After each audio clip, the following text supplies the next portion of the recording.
Story number 12. The Adventure of the Copper Beeches. "To the man who loves art for its own sake," remarked Sherlock Holmes, tossing aside the advertisement sheet of the Daily Telegraph, "it is frequently in its least important and lowliest manifestations that the keenest pleasure is to be derived. It is pleasant to me to observe, Watson, that you have so far grasped this truth, that in these little records of our cases which you have been good enough to draw up, and I am bound to say, occasionally to embellish, you have given prominence not so much to the many causes célèbres and sensational trials in which I have figured, but rather to those incidents which may have been trivial in themselves, but which have given room for those faculties of deduction and of logical synthesis which I have made my special province." "And yet," said I, smiling, "I cannot quite hold myself absolved from the charge of sensationalism which has been urged against my records." "You have erred, perhaps," he observed, taking up a glowing cinder with the tongs and lighting with it the long cherry-wood pipe which was wont to replace his clay when he was in a disputatious rather than a meditative mood. "You have erred, perhaps, in attempting to put colour and life into each of your statements, instead of confining yourself to the task of placing upon record that severe reasoning from cause to effect which is really the only notable feature about the thing." "It seems to me that I have done you full justice in the matter," I remarked with some coldness, for I was repelled by the egotism which I had more than once observed to be a strong factor in my friend's singular character. "No, it is not selfishness or conceit," said he, answering, as was his wont, my thoughts rather than my words. "If I claim full justice for my art, it is because it is an impersonal thing, a thing beyond myself. Crime is common, logic is rare. Therefore it is upon the logic rather than upon the crime that you should dwell. You have degraded what should have been a course of lectures into a series of tales." It was a cold morning of the early spring, and we sat after breakfast on either side of a cheery fire in the old room at Baker Street. A thick fog rolled down between the lines of dun-coloured houses, and the opposing windows loomed like dark, shapeless blurs through the heavy yellow wreaths. Our gas was lit and shone on the white cloth and glimmer of china and metal, for the table had not been cleared yet. Sherlock Holmes had been silent all the morning, dipping continuously into the advertisement columns of a succession of papers, until at last, having apparently given up his search, he had emerged in no very sweet temper to lecture me upon my literary shortcomings. "At the same time," he remarked after a pause, during which he had sat puffing at his long pipe and gazing down into the fire, "you can hardly be open to a charge of sensationalism, for out of these cases which you have been so kind as to interest yourself in, a fair proportion do not treat of crime in its legal sense at all. The small matter in which I endeavoured to help the King of Bohemia, the singular experience of Miss Mary Sutherland, the problem connected with the man with the twisted lip, and the incident of the noble bachelor, were all matters which are outside the pale of the law. But in avoiding the sensational, I fear that you may have bordered on the trivial." "The end may have been so," I answered, "but the methods I hold to have been novel and of interest." "Pshaw, my dear fellow, what do the public, the great unobservant public, who could hardly tell a weaver by his tooth or a compositor by his left thumb, care about the finer shades of analysis and deduction? But indeed, if you are trivial, I cannot blame you, for the days of the great cases are past. Man, or at least criminal man, has lost all enterprise and originality. As to my own little practice, it seems to be degenerating into an agency for recovering lost lead pencils and giving advice to young ladies from boarding schools. I think that I have touched bottom at last, however. This note I had this morning marks my 0 point, I fancy. Read it." He tossed a crumpled letter across to me. It was dated from Montague Place upon the preceding evening, and ran thus: Dear Mr. Holmes, I am very anxious to consult you as to whether I should or should not accept a situation which has been offered to me as governess. I shall call at 10:30 tomorrow, if I do not inconvenience you. Yours faithfully, Violet Hunter. Do you know the young lady? I asked. Not I. It is 10:30 now. Yes, and I have no doubt that is her ring. It may turn out to be of more interest than you think. You remember that the affair of the blue carbuncle, which appeared to be a mere whim at first, developed into a serious investigation. It may be so in this case also. Well, let's hope so, but our doubts will very soon be solved, for here, unless I am much mistaken, is the person in question. As he spoke, the door opened, and a young lady entered the room. She was plainly but neatly dressed, with a bright, quick face, freckled like a plover's egg, and with the brisk manner of a woman who has had her own way to make in the world. "You will excuse me for troubling you, I am sure," said she, as my companion rose to greet her. "But I have had a very strange experience, and as I have no parents or relations of any sort from whom I could ask advice, I thought that perhaps you would be kind enough to tell me what I should do." "Pray take a seat, Miss Hunter. I shall be happy to do anything that I can to serve you." I could see that Holmes was favourably impressed by the manner and the speech of his new client. He looked her over in his searching fashion, and then composed himself, with his lids drooping and his finger-tips together, to listen to her story. "I have been a governess for 5 years," said she, "in the family of Colonel Spence Munro, but 2 months ago the Colonel received an appointment at Halifax, in Nova Scotia, and took his children over to America with him, so that I found myself without a situation.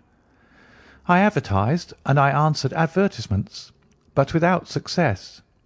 At last the little money which I had saved began to run short, and I was at my wits' end as to what I should do.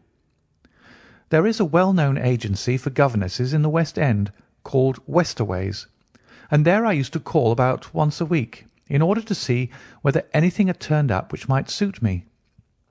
Westaway was the name of the founder of the business, but it is really managed by Miss Stoper.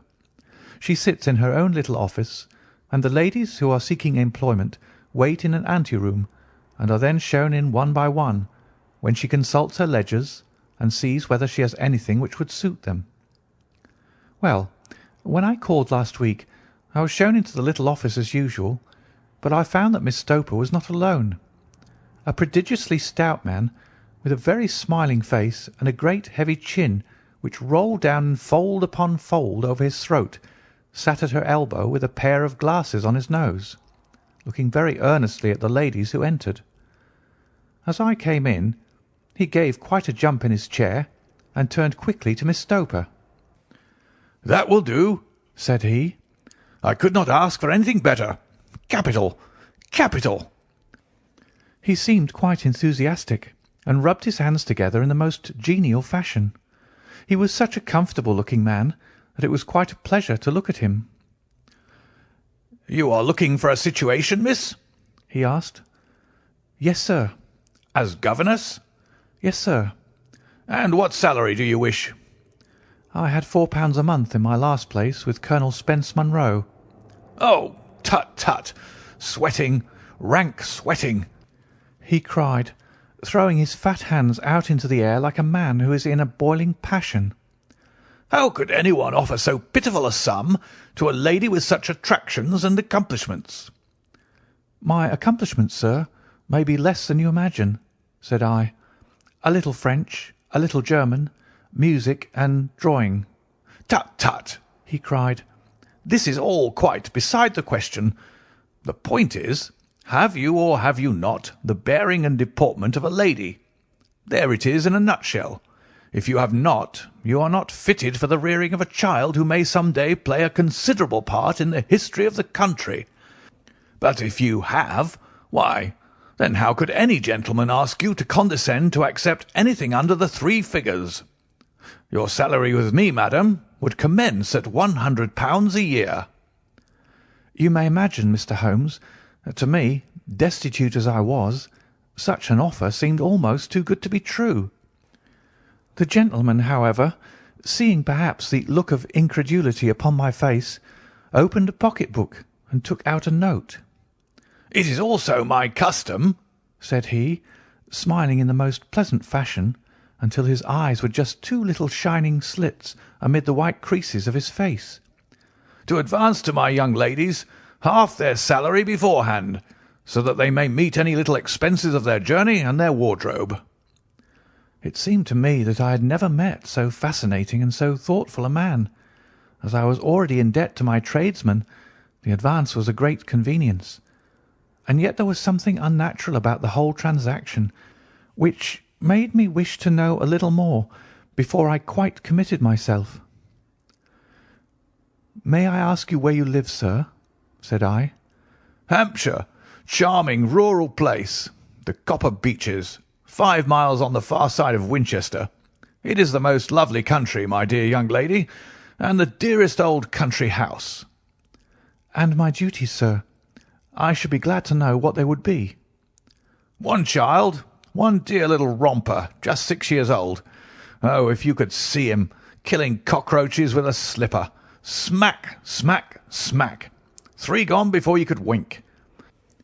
He leaned back in his chair and laughed his eyes into his head again. I was a little startled at the nature of the child's amusement, but the father's laughter made me think that perhaps he was joking. "My sole duties, then," I asked, "are to take charge of a single child?"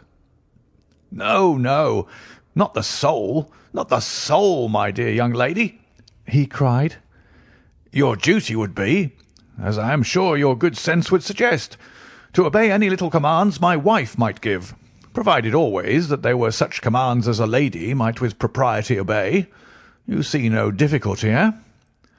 "I should be happy to make myself useful." "Quite so. In dress now, for example. We are faddy people, you know. Faddy but kind-hearted. If you were asked to wear any dress which we might give you, you would not object to our little whim, eh?"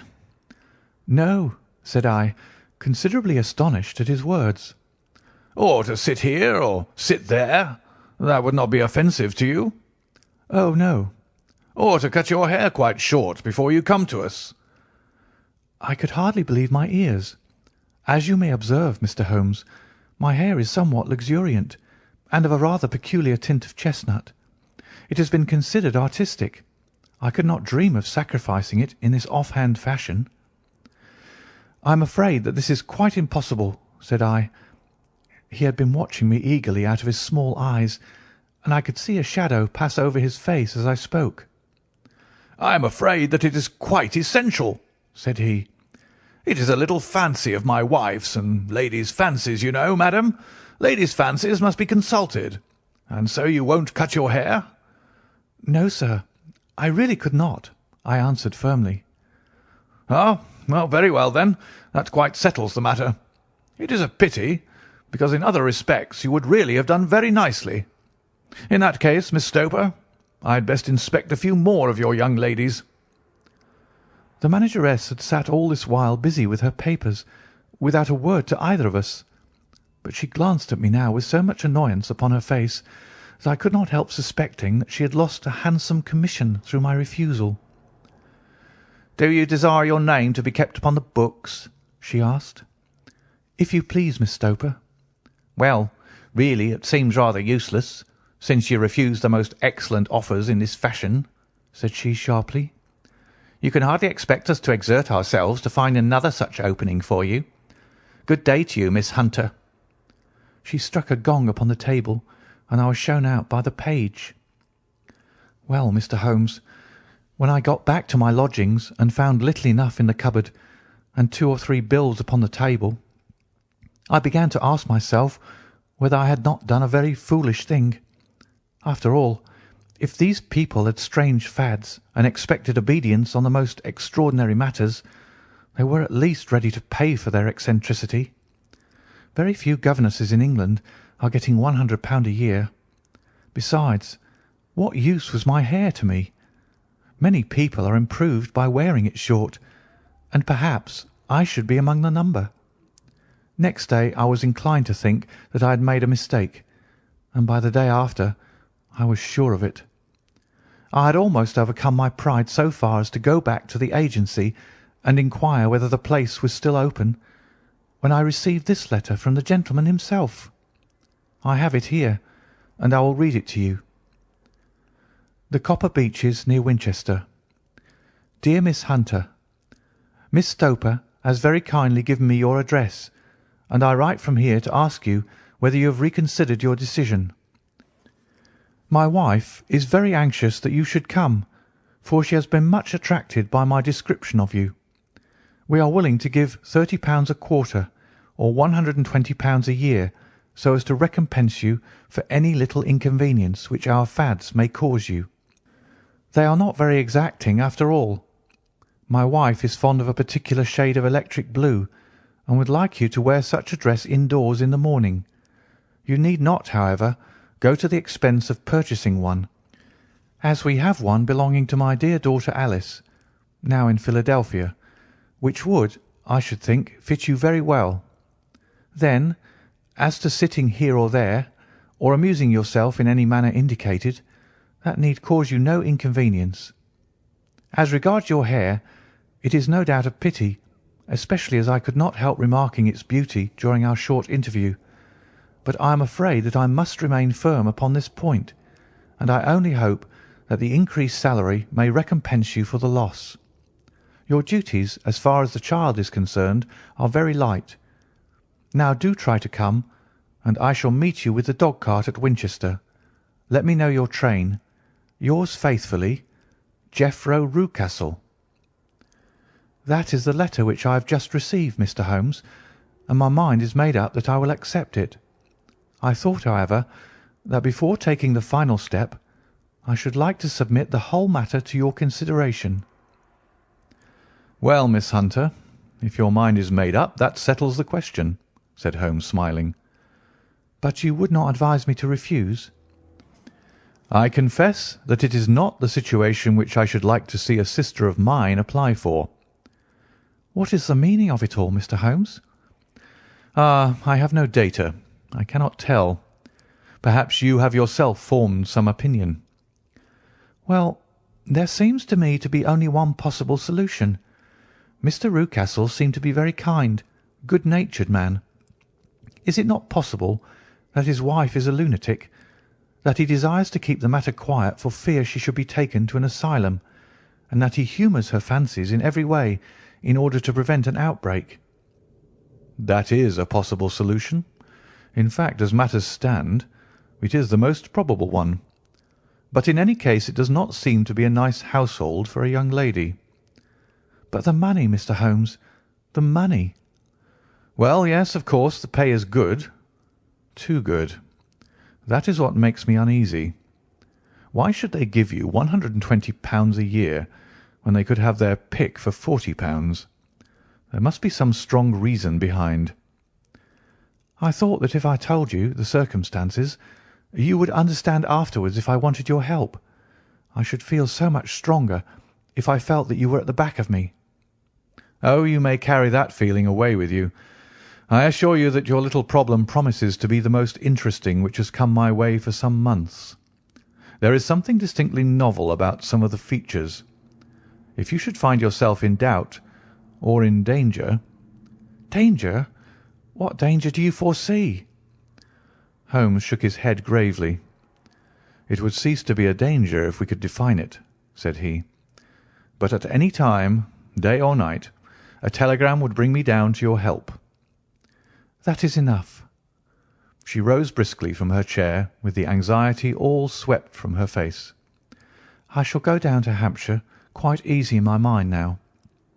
I shall write to Mr. Rucastle at once, sacrifice my poor hair to-night, and start for Winchester to-morrow.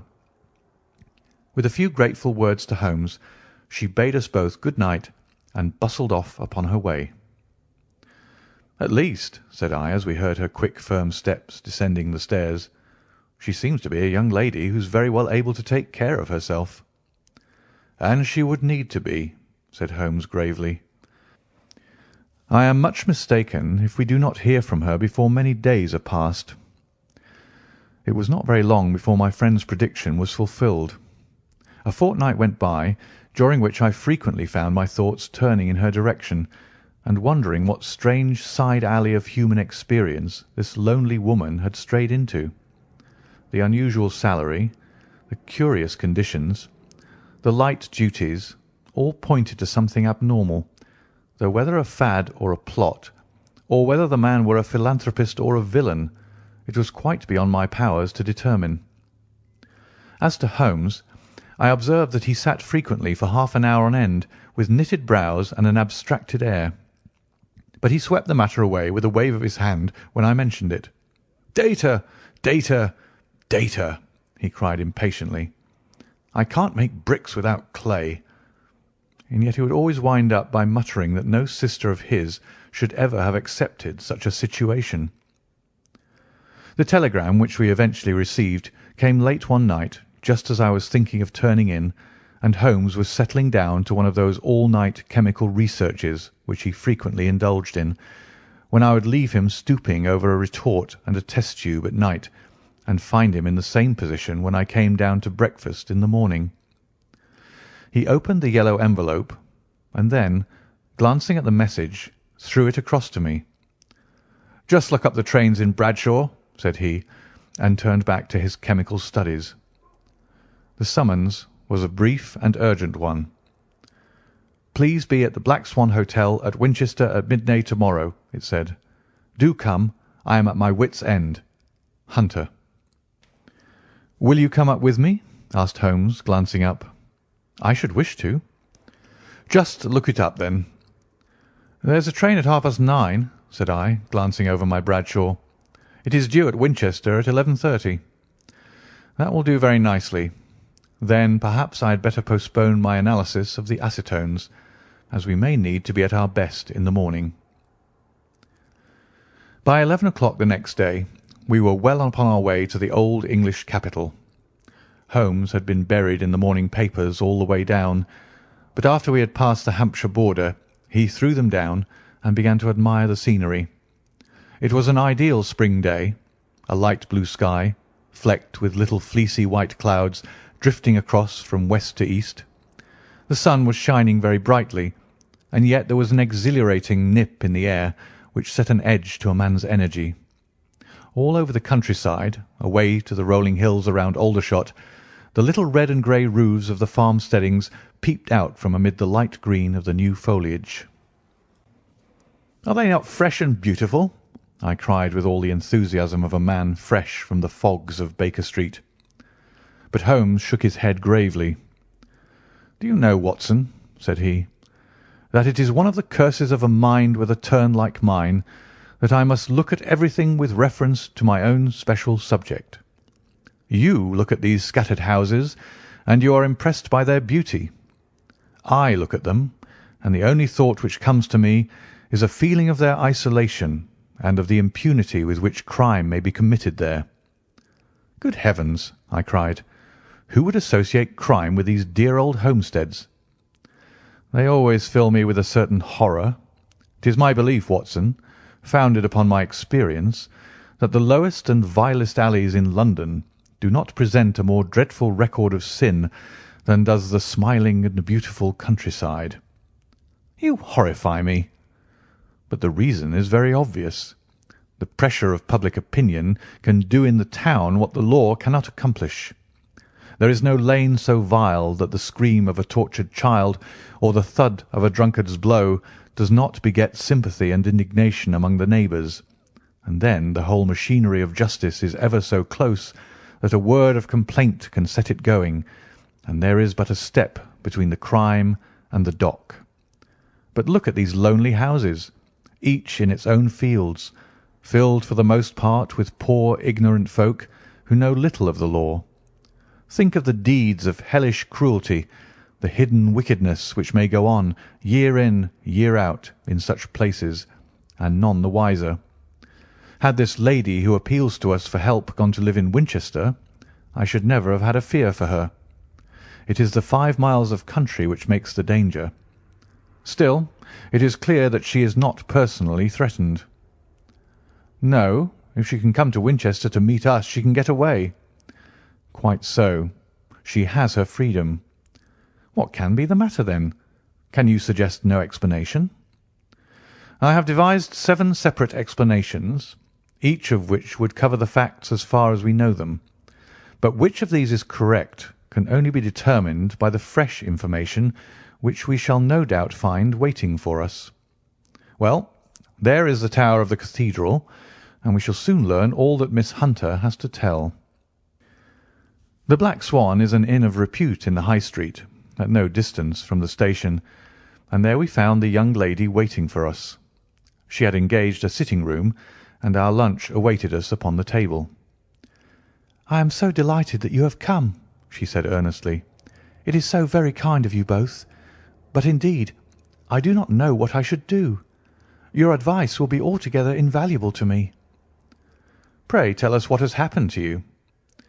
"I will do so, and I must be quick, for I have promised Mr. Rucastle to be back before 3. I got his leave to come into town this morning, though he little knew for what purpose." "Let us have everything in its due order."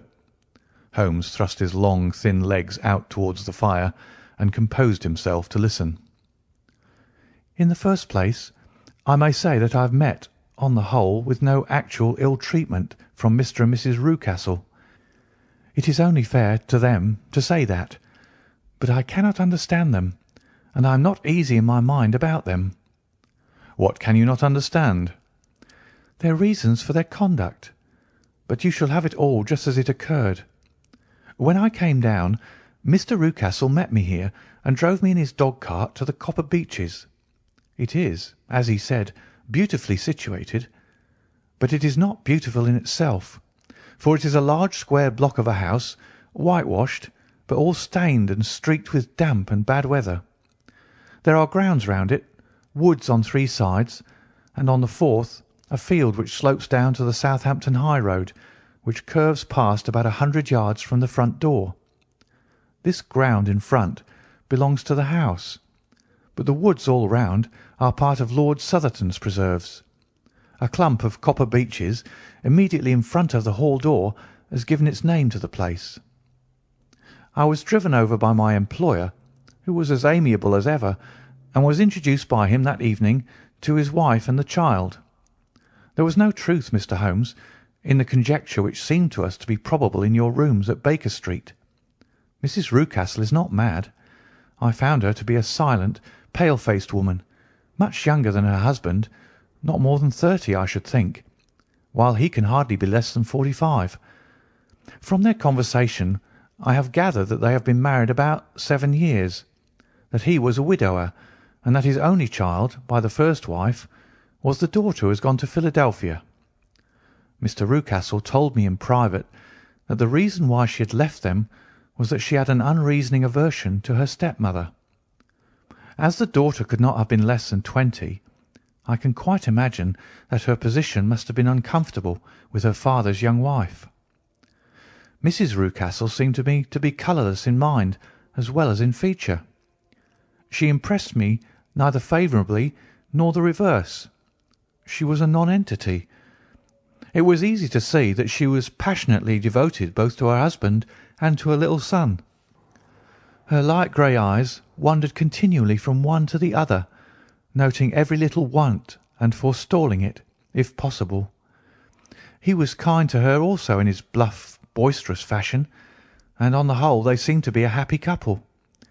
And yet she had some secret sorrow, this woman. She would often be lost in deep thought, with the saddest look upon her face. More than once I have surprised her in tears. I have thought sometimes that it was the disposition of her child which weighed upon her mind, for I have never met so utterly spoiled and so ill-natured a little creature. He is small for his age, with a head which is quite disproportionately large. His whole life appears to be spent in an alternation between savage fits of passion and gloomy intervals of sulking. Giving pain to any creature weaker than himself seems to be his one idea of amusement, and he shows quite remarkable talent in planning the capture of mice, little birds, and insects. But I would rather not talk about the creature, Mr. Holmes, and indeed he has little to do with my story." "I am glad of all details," remarked my friend. whether they seem to you to be relevant or not." "I shall try not to miss anything of importance. The one unpleasant thing about the house, which struck me at once, was the appearance and conduct of the servants. There are only two, a man and his wife. Toller, for that is his name, is a rough, uncouth man with grizzled hair and whiskers, and a perpetual smell of drink. Twice since I have been with them he has been quite drunk, and yet Mr. Rucastle seemed to take no notice of it. His wife is very tall and a strong woman with a sour face, as silent as Mrs. Rucastle, and much less amiable. They are a most unpleasant couple, but fortunately I spend most of my time in the nursery and my own room, which are next to each other in one corner of the building. For 2 days after my arrival at the Copper Beeches, my life was very quiet. On the third, Mrs. Rucastle came down just after breakfast and whispered something to her husband. "Oh, yes," said he, turning to me. "We are very much obliged to you, Miss Hunter, for falling in with our whim so far as to cut your hair. I assure you that it has not detracted in the tiniest iota from your appearance. We shall now see how the electric blue dress will become you. You will find it laid out upon the bed in your room, and if you would be so good as to put it on, we should both be extremely obliged." The dress which I found waiting for me was of a peculiar shade of blue. It was of excellent material, a sort of beige, but it bore unmistakable signs of having been worn before. It could not have been a better fit if I had been measured for it. Both Mr. and Mrs. Rucastle expressed a delight at the look of it, which seemed quite exaggerated in its vehemence. They were waiting for me in the drawing-room, which is a very large room, stretching along the entire front of the house, with 3 long windows reaching down to the floor. A chair had been placed close to the central window, with its back turned towards it. In this I was asked to sit, and then Mr. Rucastle, walking up and down on the other side of the room, began to tell me a series of the funniest stories that I have ever listened to. You cannot imagine how comical he was, and I laughed until I was quite weary. Mrs. Rucastle, however, who has evidently no sense of humour, never so much as smiled, but sat with her hands in her lap and a sad, anxious look upon her face.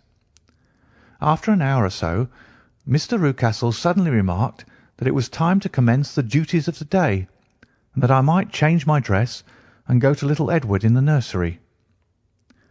2 days later, this same performance was gone through under exactly similar circumstances.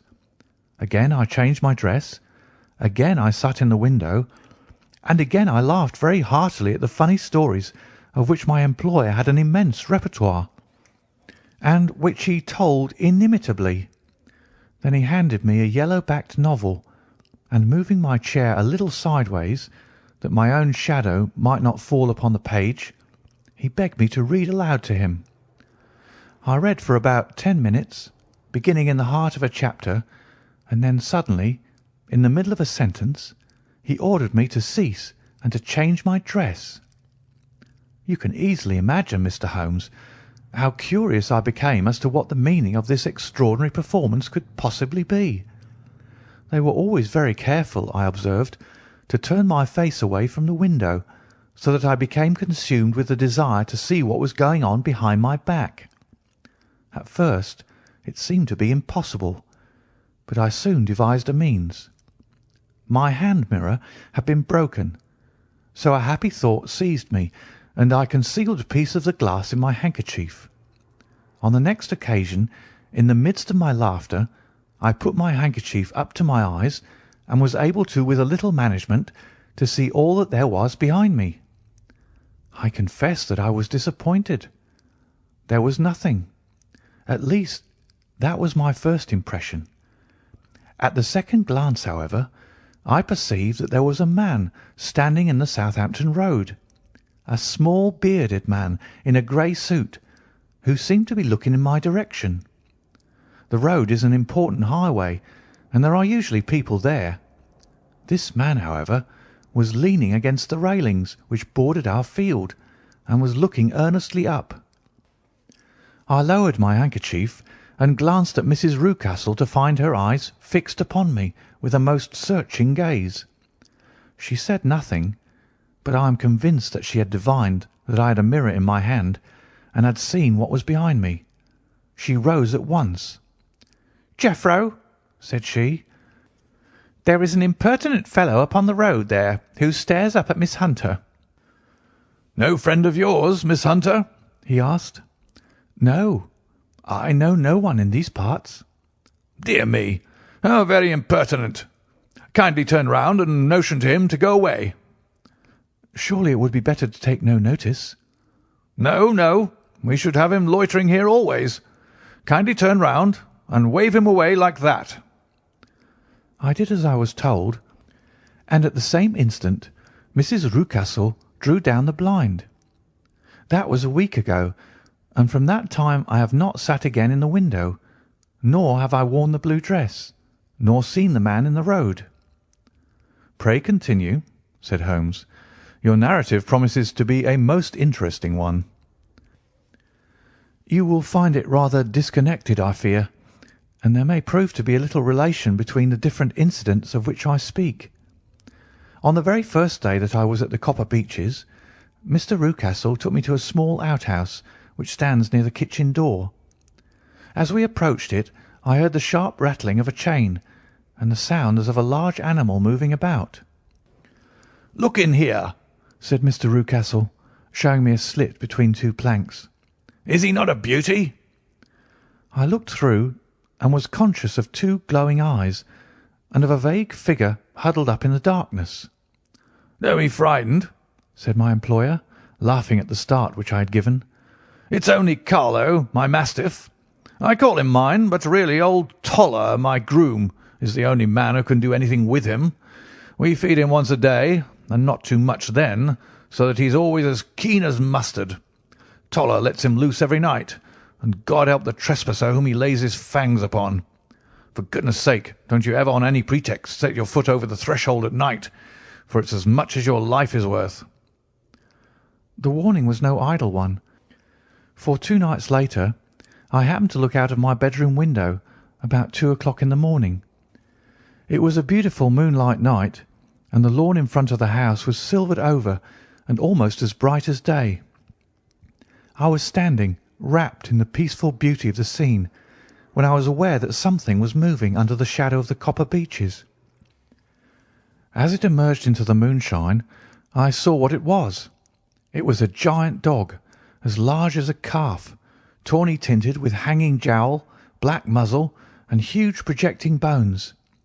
It walked slowly across the lawn and vanished into the shadow upon the other side. That dreadful sentinel sent a chill to my heart which I do not think that any burglar could have done. And now I have a very strange experience to tell you. I had, as you know, cut off my hair in London, and I had placed it in a great coil at the bottom of my trunk. One evening, after the child was in bed, I began to amuse myself by examining the furniture of my room and by rearranging my own little things. There was an old chest of drawers in the room, the 2 upper ones empty and open, the lower one locked. I had filled the first 2 with my linen, and as I had still much to pack away, I was naturally annoyed at not having the use of the 3rd drawer.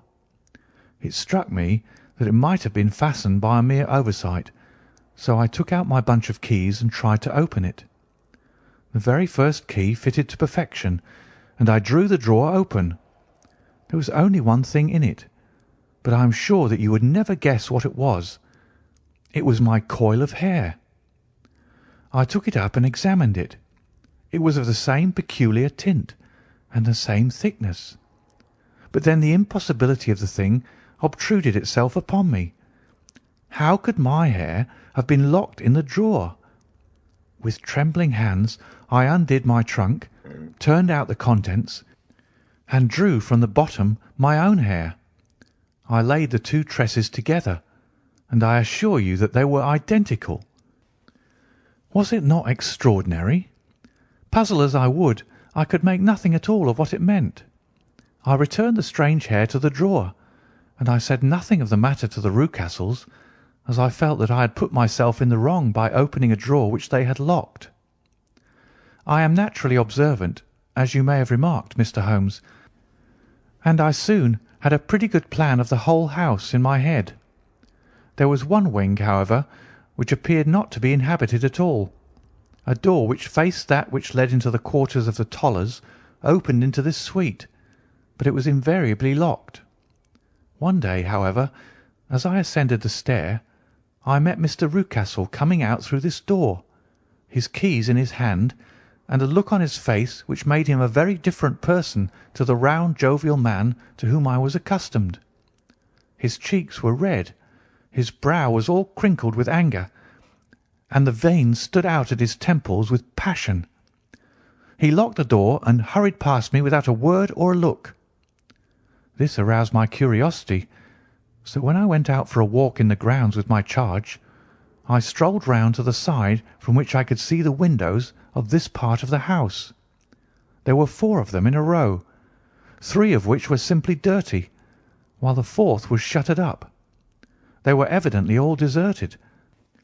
As I strolled up and down, glancing at them occasionally, Mr. Rucastle came out to me, looking as merry and jovial as ever. "Ah," said he, "you must not think me rude if I pass you without a word, my dear young lady. I was preoccupied with business matters." I assured him that I was not offended. "By the way," said I, "you seem to have quite a suite of spare rooms up there, and one of them has the shutters up." He looked surprised and, as it seemed to me, a little startled at my remark. "Photography is one of my hobbies," said he. "I have made my dark room up there. But, dear me, what an observant young lady we have come upon. Who would have believed it? Who would have ever believed it?" He spoke in a jesting tone, but there was no jest in his eyes as he looked at me. I read suspicion there and annoyance, but no jest. Well, Mr. Holmes, from the moment that I understood that there was something about that suite of rooms which I was not to know, I was all on fire to go over them. It was not mere curiosity, though I have my share of that.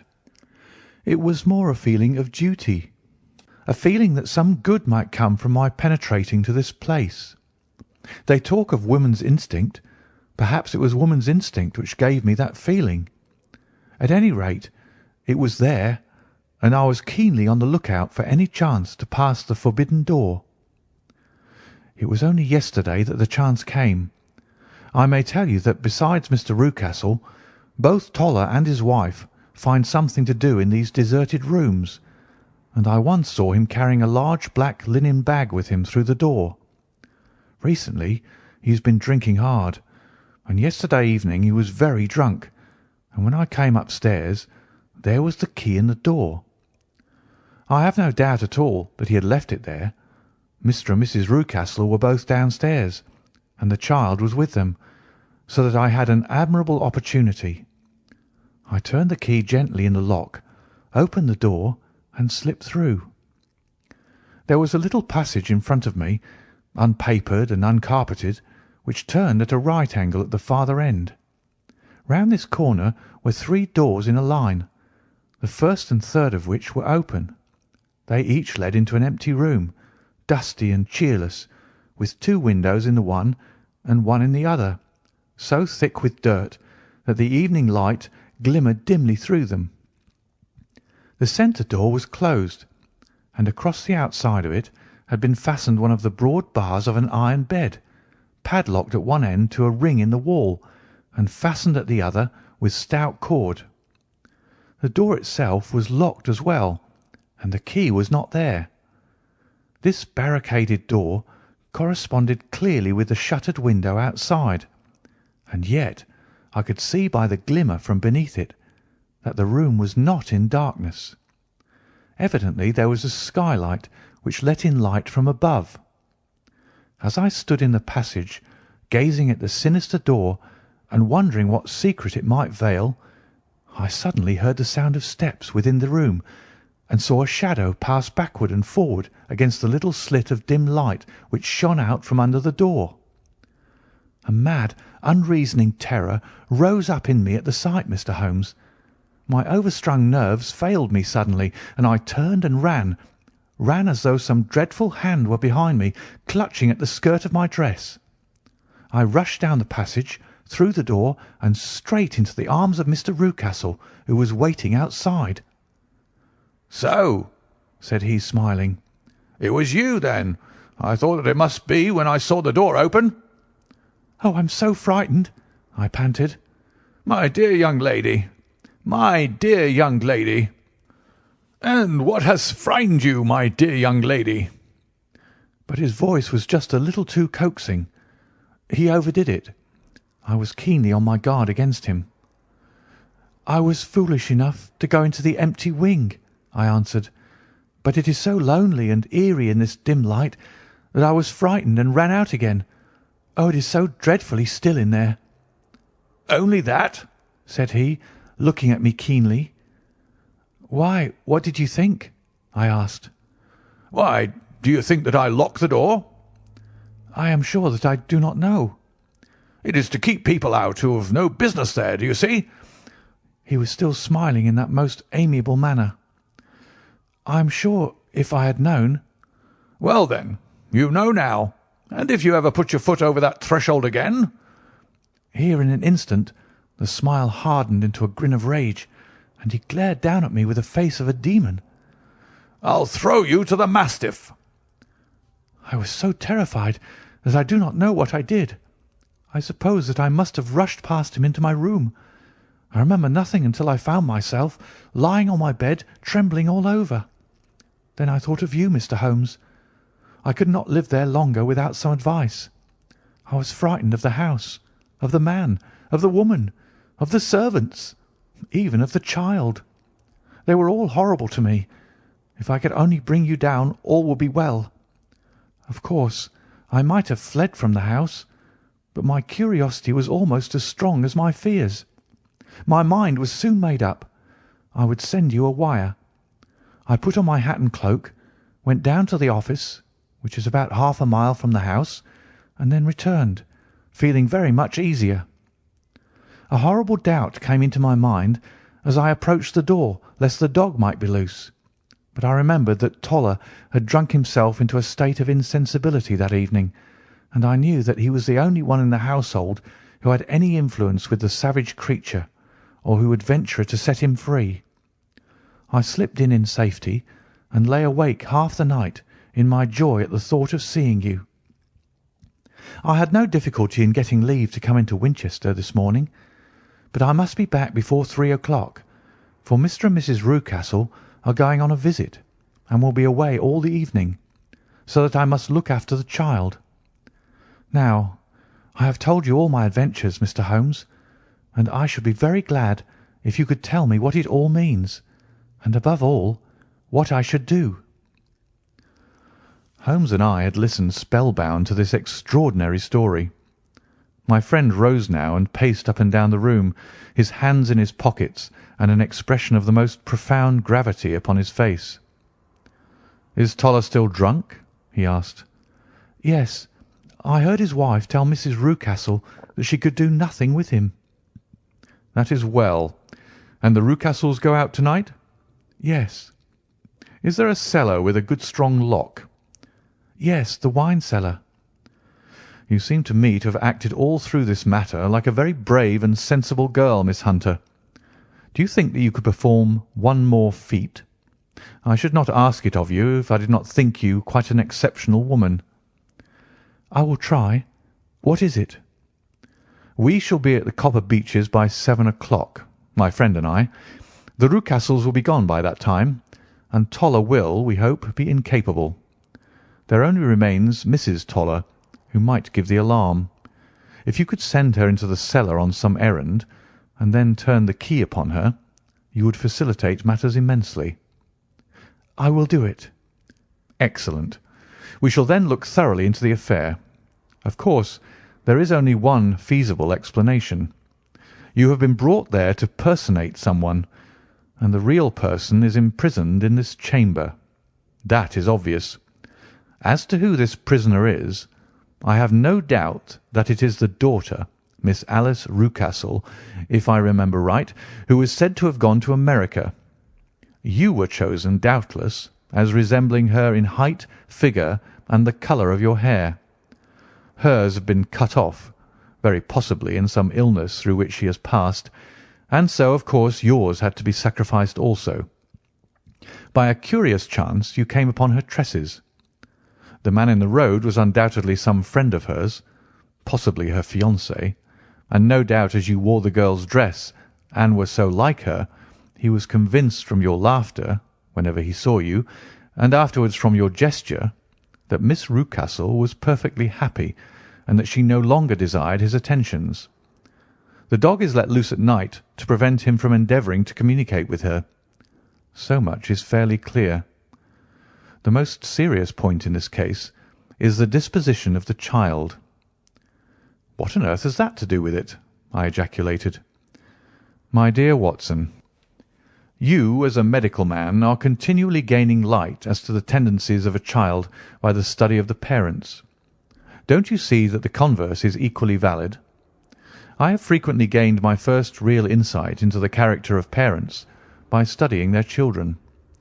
This child's disposition is abnormally cruel, merely for cruelty's sake, and whether he derives this from his smiling father, as I should suspect, or from his mother, it bodes evil for the poor girl who is in their power."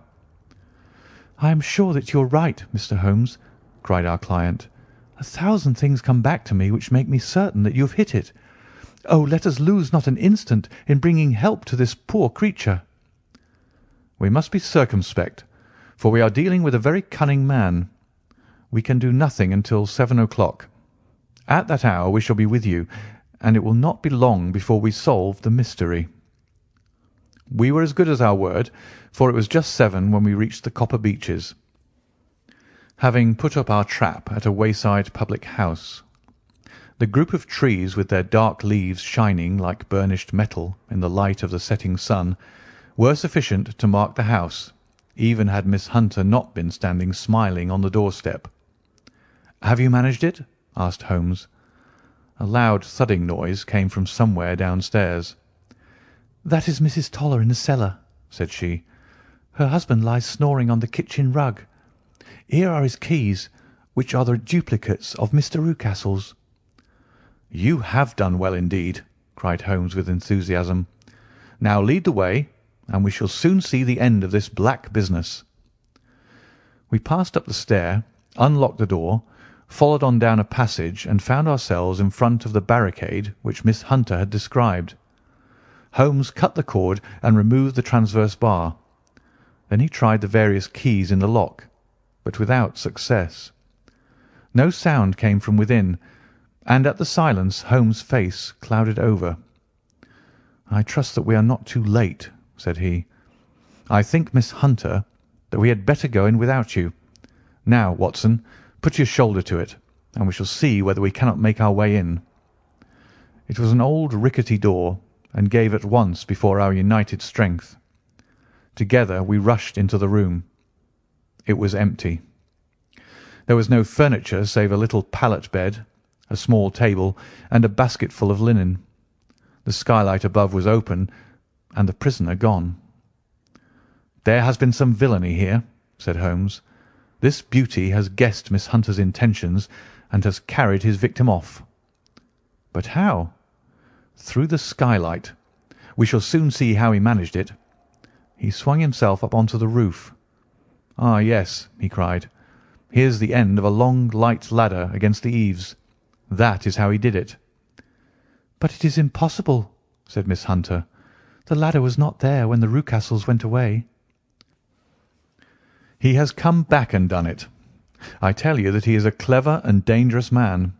I should not be very much surprised if this were he whose step I hear now upon the stair. I think, Watson, that it would be as well for you to have your pistol ready." The words were hardly out of his mouth before a man appeared at the door of the room, a very fat and burly man with a heavy stick in his hand. Miss Hunter screamed and shrunk against the wall at the sight of him, but Sherlock Holmes sprang forward and confronted him. "You villain!" said he. "Where's your daughter?" The fat man cast his eyes around and then up at the open skylight. "It is for me to ask you that," he shrieked. "You thieves! Spies and thieves! I have caught you, have I? You're in my power. I'll serve you." He turned and clattered down the stairs as hard as he could go. "He's gone for the dog," cried Miss Hunter. "I have my revolver," said I. "Better close the front door," cried Holmes, and we all rushed down the stairs together. We had hardly reached the hall when we heard the baying of a hound, and then a scream of agony with a horrible worrying sound which it was dreadful to listen to. An elderly man with a red face and shaking limbs came staggering out at a side door. "My God!" he cried. "Someone has loosed the dog. It's not been fed for 2 days. Quick, quick, or it'll be too late." Holmes and I rushed out and round the angle of the house, with Toller hurrying behind us. There was the huge famished brute, its black muzzle buried in Rucastle's throat, while he writhed and screamed upon the ground. Running up, I blew its brains out, and it fell over with its keen white teeth still meeting in the great creases of his neck. With much labour we separated them and carried him, living but horribly mangled, into the house. We laid him upon the drawing-room sofa, and having dispatched the sobered Toller to bear the news to his wife, I did what I could to relieve his pain. We were all assembled round him when the door opened and a tall, gaunt woman entered the room. "Mrs. Toller!" cried Miss Hunter. "Yes, miss. Mr. Rucastle let me out when he came back before he went up to you." "Ah, miss, it is a pity you didn't let me know what you were planning, for I would have told you that your pains were wasted." "Ha!" said Holmes, looking keenly at her. "It is clear that Mrs. Toller knows more about this matter than anyone else." "Yes, sir, I do, and I'm ready enough to tell what I know." "Then pray sit down and let us hear it, for there are several points on which I must confess that I am still in the dark." "I will soon make it clear to you," said she, "and I'd have done so before now if I could have got out from my cellar. If there's police court business over this, you'll remember that I was the one that stood your friend, and that I was Miss Alice's friend too. She was never happy at home, Miss Alice wasn't, from the time that her father married again. She was slighted like, and had no say in anything, but it never really became bad for her until after she met Mr. Fowler at a friend's house. As well as I could learn, Miss Alice had rights of her own by will, but she was so quiet and patient, she was, that she never said a word about them, but just left everything in Mr. Rucastle's hands. He knew he was safe with her, but when there was a chance of a husband coming forward who would ask for all that the law would give him, then her father thought it time to put a stop on it. He wanted her to sign a paper so that whether she married or not, he could use her money. When she wouldn't do it, he kept on worrying her until she got brain fever, and for 6 weeks was at death's door. Then she got better at last, all worn to a shadow, and with her beautiful hair cut off, but that didn't make no change in her young man, and he stuck to her as true as a man could be." "Ah," said Holmes, "I think that what you have been good enough to tell us makes the matter fairly clear, and that I can deduce all that remains. Mr. Rucastle, then, I presume, took to this system of imprisonment." "Yes, sir." "And brought Miss Hunter down from London in order to get rid of the disagreeable persistence of Mr. Fowler." "That was it, sir." "But Mr. Fowler, being a persevering man, as a good seaman should be, blockaded the house, and having met you, succeeded by certain arguments, metallic or otherwise, in convincing you that your interests were the same as his." "Mr. Fowler was a very kind-spoken, free-handed gentleman," said Mrs. Toller serenely. "And in this way he managed that your good man should have no want of drink, and that a ladder should be ready at the moment when your master had gone out." "You have it, sir, just as it happened." "I am sure we owe you an apology, Mrs. Toller," said Holmes, "for you have certainly cleared up everything which puzzled us. And here comes the country surgeon and Mrs. Rucastle, so I think, Watson, that we had best escort Miss Hunter back to Winchester, as it seems to me that our locus standi now is rather a questionable one." And thus was solved the mystery of the sinister house with the copper beeches in front of the door. Mr. Rucastle survived, but was always a broken man, kept alive solely through the care of his devoted wife. They still live with their old servants, who probably know so much of Rucastle's past life that he finds it difficult to part from them. Mr. Fowler and Miss Rucastle were married by special licence in Southampton the day after their flight, and he is now the holder of a government appointment in the island of Mauritius. As to Miss Violet Hunter, my friend Holmes, rather to my disappointment, manifested no further interest in her when once she had ceased to be the centre of one of his problems, and she is now the head of a private school at Walsall, where I believe that she has met with considerable success. End of The Adventure of the Copper Beeches, and the last story in The Adventures of Sherlock Holmes by Sir Arthur Conan Doyle. Read by David Clarke. Website bgdavid.wordpress.com and bgcoffee.net. Thank you for listening.